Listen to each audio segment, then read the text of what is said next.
Welcome viewers to Northeast Ed Weekly News Roundup. The Eastern Nagaland People's Organisation ENPO has temporarily accepted the Government of India's offer for Frontier Nagaland Territory FNT. In a press release, ENPO President M. Hongnong Konyak and General Secretary Chingmak Chang confirmed that a tripartite meeting was held on December 13, 2024 in New Delhi following prior discussions with the Ministry of Home Affairs in August 2024 under the direction of Union Home Minister Amit Shah. While maintaining its demand for a separate statehood, Frontier Nagaland ENPO accepted the FNT offer, describing it as a unique arrangement with autonomy. Progress was made and the next meeting is set for January 2025 to resolve pending issues. ENPO expressed hope that Prime Minister Narendra Modi, Union Home Minister Amit Shah and Nagaland Chief Minister Nipi Ryu would fulfill their commitments made in the year 2023. ENPO also thanked the Nagaland government for its input on the FNT Memorandum of Settlement draft and appreciated the MHA committee led by A.K. Mishra for its sincerity. The National Investigation Agency NIA conducted extensive searches at 17 locations across 4 states, including Nagaland, Bihar, Haryana and Jammu and Kashmir, as part of its ongoing investigation into an interstate arms trafficking case. In Nagaland, 3 locations were raided, alongside 12 in Bihar and 1 each in Haryana and Jammu and Kashmir.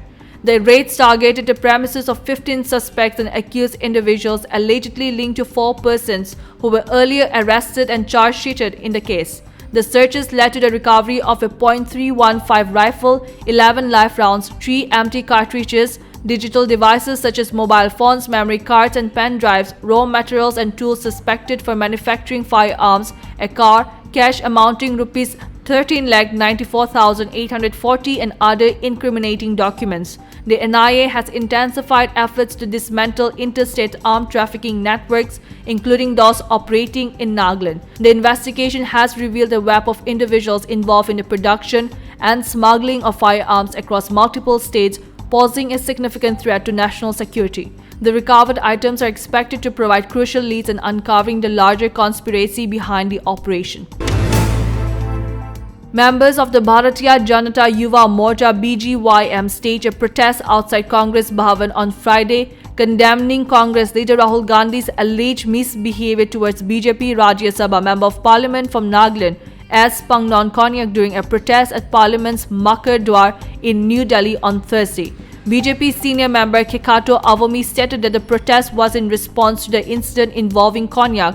BJYM Vice President Rajat Ghosh claimed they had proof of Rahul Gandhi's statement, which he alleged admitted to the misbehavior and called it clear proof circulating on social media. Ghosh criticized the Congress party for neglecting the northeastern states and disregarding the first member of parliament from Nagaland. He demanded an apology from Rahul Gandhi in parliament and urged the Congress High Command to ensure it.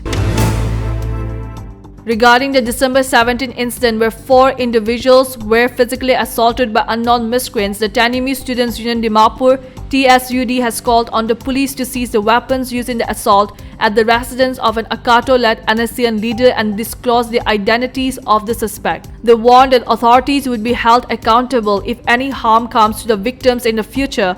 Dimapur Rengma Students Union DRSU President Kitty Khat revealed that 2 of the assaulted youths are from the Rengma community, one being a DRSU member. He condemned the attack and urged swift action for justice, expressing disappointment at Naga factions targeting fellow Nagas.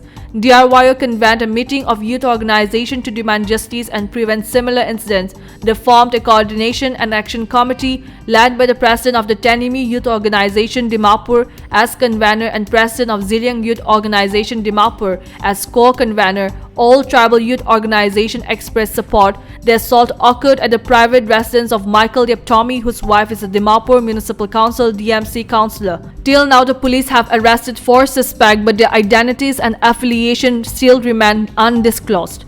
The youth bodies resolved to approach Tehko village over illegal activities, supported TSUD's deadline and called for the dismissal of the DMC councillor. They also decided to address issues with the ceasefire ground rules. Assam Chief Minister Himanta Biswa Sarma has strongly criticized Congress leader Rahul Gandhi for his alleged behavior in Parliament, describing it as deeply abhorrent and calling for an immediate apology. In a statement shared on social media, Sarma accused Gandhi of inappropriate conduct, alleging that he hurt 2 senior members of Parliament and shouted at the women MP from Nagaland. Rahul Gandhi's actions in parliament today, hurting two senior members of parliament and shouting at one of her sisters from Nagaland, an honourable member of parliament, are very disturbing, Sharma wrote. The chief minister condemned the incident, asserting that such actions are unacceptable in a democratic institution.